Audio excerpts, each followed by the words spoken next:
Hello बच्चों, my self doctor Vinay Verma, biology expert, सर्वोत्तम biology, Hazratganj, Lucknow.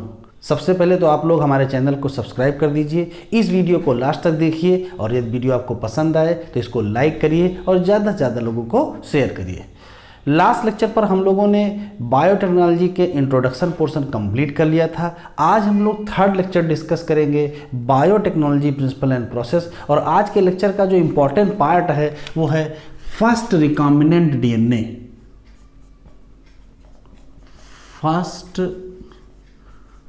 Recombinant DNA, इस पर बेस्ड कुछ अच्छे क्वेश्चन पूछे जाते हैं। जैसे सबसे पहला सवाल ये पूछा जाता है कि फर्स्ट रिकॉम्बिनेंट डीएनए किसने बनाया। फर्स्ट रिकॉम्बिनेंट डीएनए किसने बनाया, तो आंसर देंगे आप लोग Stanley Cohen and Herbert Boyer. Stanley Cohen and Herbert Boyer नाम के साइंटिस्ट ने कब बनाया, तो आंसर देंगे 1972 में बनाया था। पहला फर्स्ट रिकॉम्बिनेंट डीएनए किसने बनाया, Stanley Cohen and Herbert Boyer ने बनाया। और कब बनाया, तो आंसर देंगे 1972 में बनाया। अब सवाल यह है कि आखिर Stanley Cohen and Herbert Boyer ने पहला रिकॉम्बिनेंट डीएनए कैसे बनाया था। तो किया क्या था इन्होंने लिंकिंग किया था, मतलब जोड़ दिया था किसको, एक एंटीबायोटिक रेजिस्टेंट जीन को किससे जोड़ दिया था, तो आंसर दीजिएगा प्लाज्मिड ऑफ एक बैक्टीरिया जिसका नाम है साल्मोनेला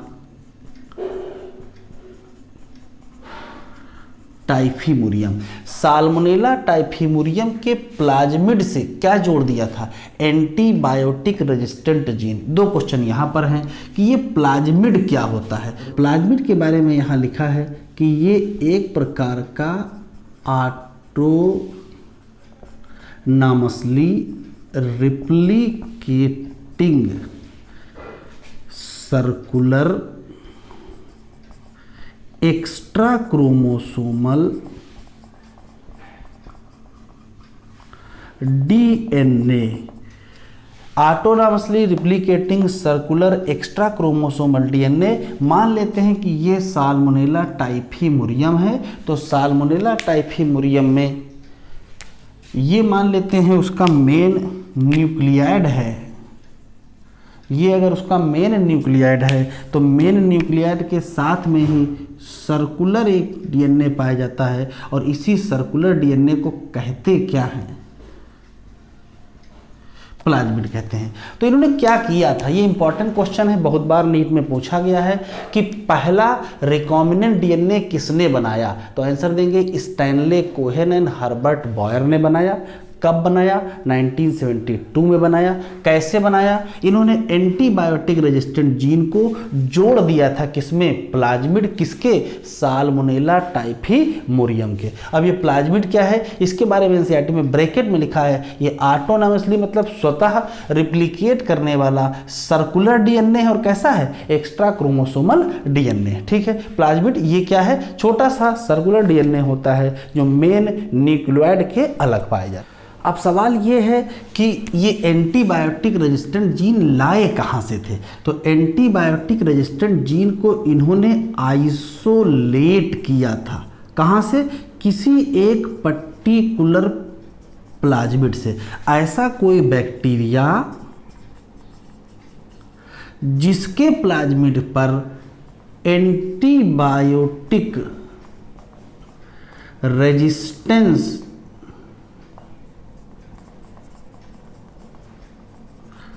जीन पाया जाता था। अगर प्लाज्मिड पर एंटीबायोटिक रेजिस्टेंट जीन होगा तो उस एंटीबायोटिक के अगेंस्ट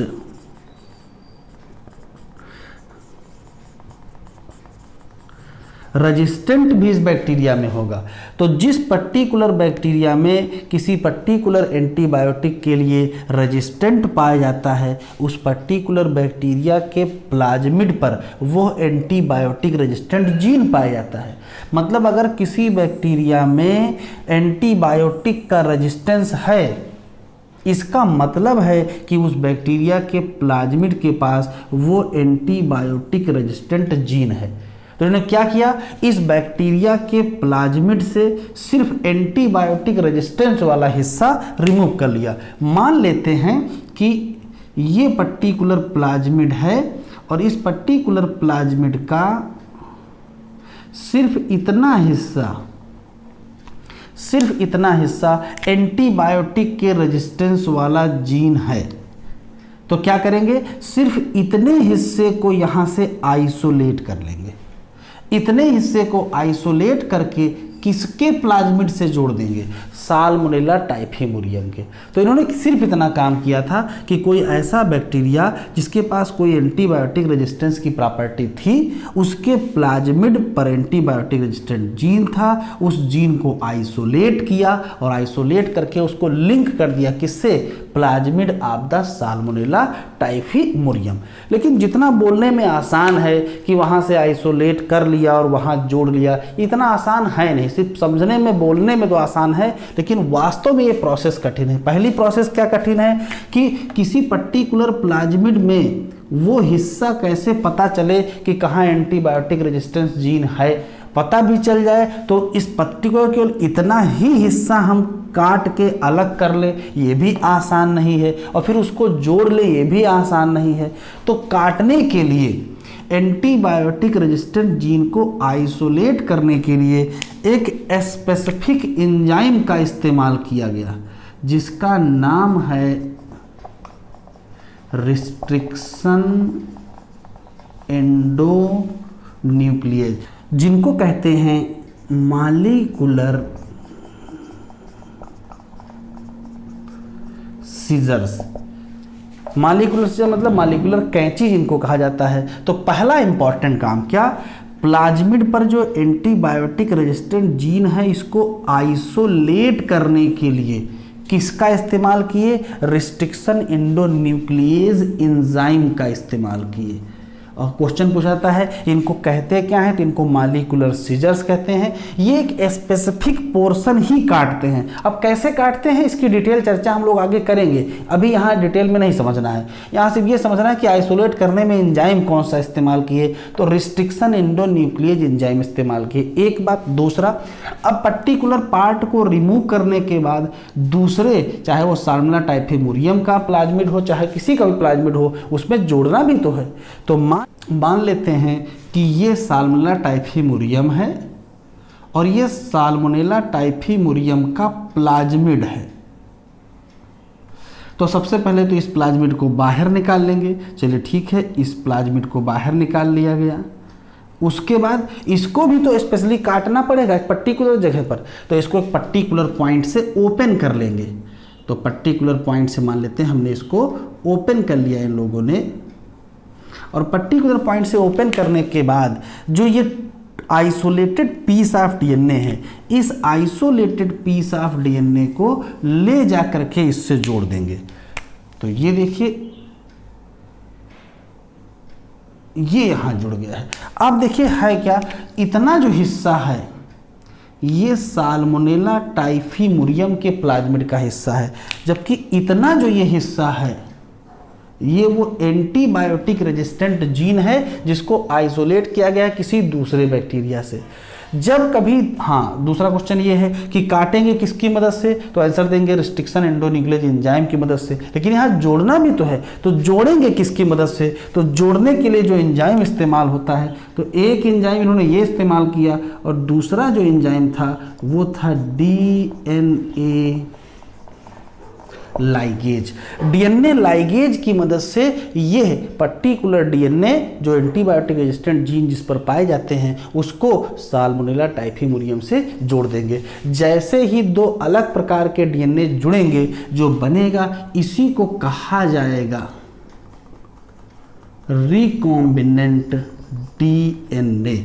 तो ये बन जाएगा रिकॉम्बिनेंट डीएनए, और यही फर्स्ट रिकॉम्बिनेंट डीएनए। तो काम की बात ये है कि रिकॉम्बिनेंट डीएनए कैसे बना है। तो रिकॉम्बिनेंट डीएनए ऐसे बना है कि किसी पर्टिकुलर बैक्टीरिया के प्लाज्मिड पर एंटीबायोटिक रेजिस्टेंट जीन था, उसको आइसोलेट किए। आइसोलेट करने में एंजाइम कौन सा इस्तेमाल किए, रिस्ट्रिक्शन एंडोन्यूक्लियेज एंजाइम, इसी को कहते क्या है, मॉलिक्यूलर सीजर। फिर इस आइसोलेटेड पीस ऑफ डीएनए को क्या किए, साल्मोनेला टाइफिमुरियम के प्लाज्मिड में अटैच कर दिए। अटैच जोड़ने के लिए कौन सा एंजाइम इस्तेमाल किए, तो डीएनए लाइगेज एंजाइम इस्तेमाल किए। ये दोनों क्वेश्चन बहुत बार पूछाते हैं। जैसे ही जुड़ जाएगा इसी को हम लोग कहेंगे रिकॉम्बिनेंट डीएनए।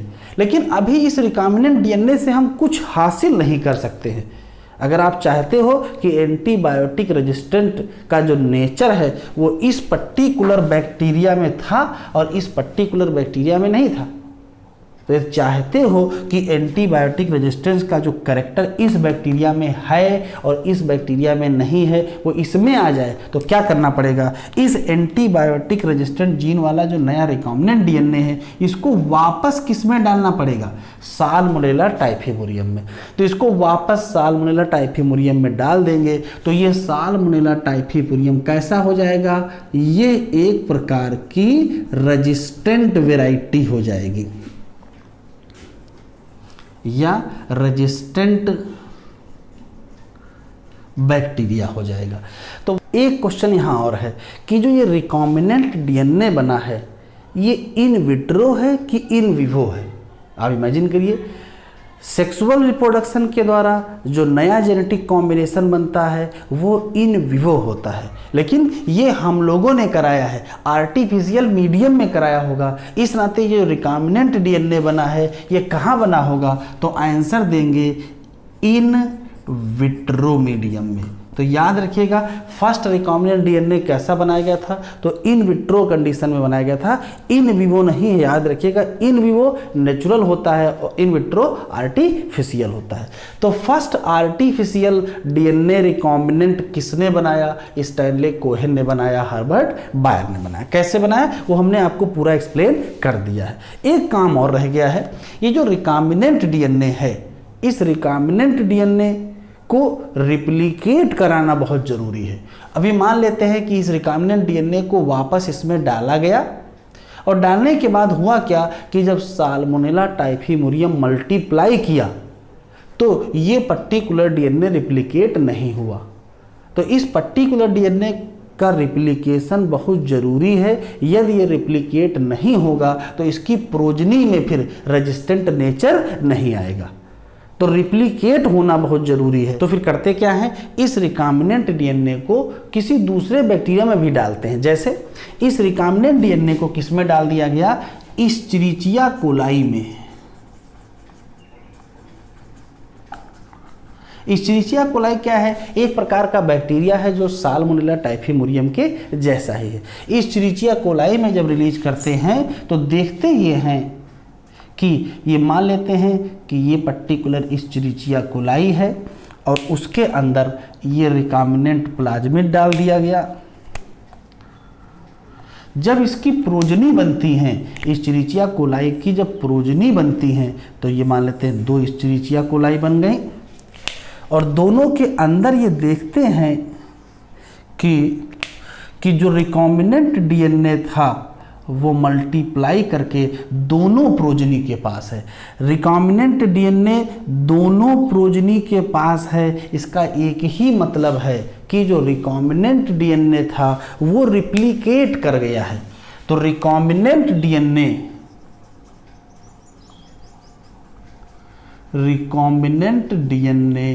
क्या कर गया, रिप्लिकेट कर गया।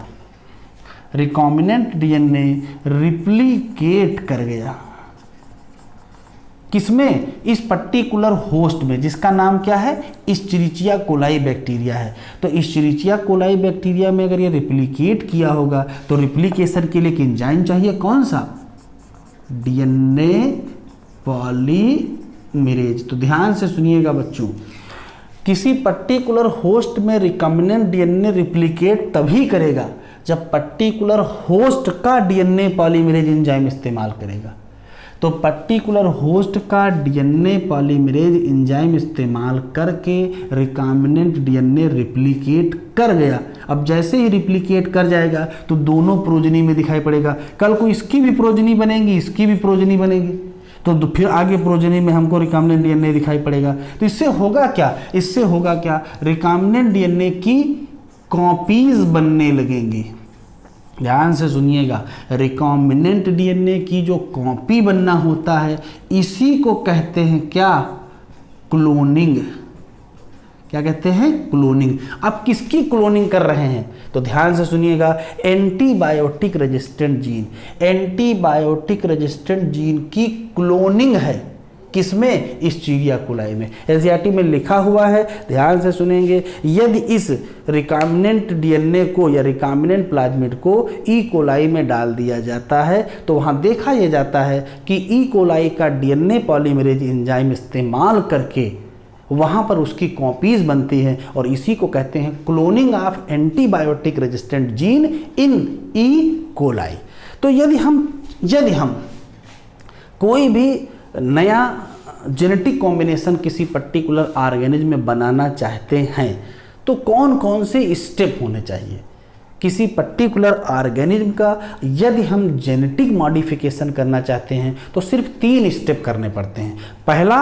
पहला तो आइडेंटिफाई करना होता है उस पर्टिकुलर जीन को जिसे हमें आइसोलेट करना होता है। तो सबसे पहला स्टेप होता है आइडेंटिफाई द स्पेसिफिक जीन। जो सबसे पहला काम है आइडेंटिफाई करना और उसको आइसोलेट करना। तो आइडेंटिफाई करिए, आइसोलेट करिए उस स्पेसिफिक जीन को। दूसरा, उस स्पेसिफिक जीन को इंट्रोड्यूस करिए किसी पर्टिकुलर होस्ट ऑर्गेनिज्म में, किसी पर्टिकुलर होस्ट ऑर्गेनिज्म में। इंट्रोड्यूस कैसे करेंगे, तो इंट्रोड्यूस करने में फिर उसको हमें किसके साथ जोड़ना पड़ता है, प्लाज्मिड के साथ जोड़ना पड़ता है। इसी नाते प्लाज्मिड को कहा जाता है, इसी नाते प्लाज्मिड को कहा जाता है क्या, वेक्टर। बहुत बार क्वेश्चन पूछा गया है प्लाज्मिड कैसा काम करता है, तो प्लाज्मिड एज ए वेक्टर काम करता है क्योंकि ये किसी पर्टिकुलर फॉरेन जीन को किसी पर्टिकुलर ऑर्गेनिज्म में इंट्रोड्यूस कराने में मदद करता है। तो plasmid use as a vector, बहुत इंपॉर्टेंट क्वेश्चन है, बहुत बार पूछा गया है। तो दूसरा इंपॉर्टेंट काम है क्या करना पड़ेगा, उसको किसी पर्टिकुलर ऑर्गेनिज्म में इंट्रोड्यूस करना पड़ेगा। इंट्रोड्यूस करने के बाद जो समस्या आती है कि यदि आपने इंट्रोड्यूस भी कर दिया और वहाँ ये रिकॉम्बिनेंट डीएनए रिप्लिकेट नहीं हुआ तो आपकी सारी मेहनत बेकार जाएगी। तो 2 काम वहाँ करने होते हैं। इस पर्टिकुलर रिकॉम्बिनेंट डीएनए जिसको आपने किसी पर्टिकुलर ऑर्गेनिज्म में इंट्रोड्यूस किया है, वो चाहे ये हो या चाहे ये हो इस्चीरिया कोलाई, जिसमें भी आपने इंट्रोड्यूस किया है उसमें वो बना रहे, उसमें डिस्ट्रॉय ना हो और उसमें अंदर जाने के बाद रिप्लिकेट जरूर करे। तो एनसीईआरटी में लिखा हुआ है कि यदि हम जेनेटिक मॉडिफिकेशन करना चाहते हैं तो 3 बेसिक स्टेप हैं। जो पहला स्टेप है वो है identification and isolation of the specific DNA, और दूसरा स्टेप है introduction in the host organism, और तीसरा स्टेप है उस पर्टिकुलर होस्ट में उस रिकॉम्बिनेंट डीएनए को मेंटेन करना और उसको रिप्लिकेट करवाना। यदि इतना हो जाएगा तभी आपका मिशन सक्सेसफुल होगा। ठीक है बच्चों, तो आज हम लोग इतना ही डिस्कस करते हैं। अगले लेक्चर पर हम लोग tools of the recombinant DNA technology discuss करेंगे। बाय बच्चों।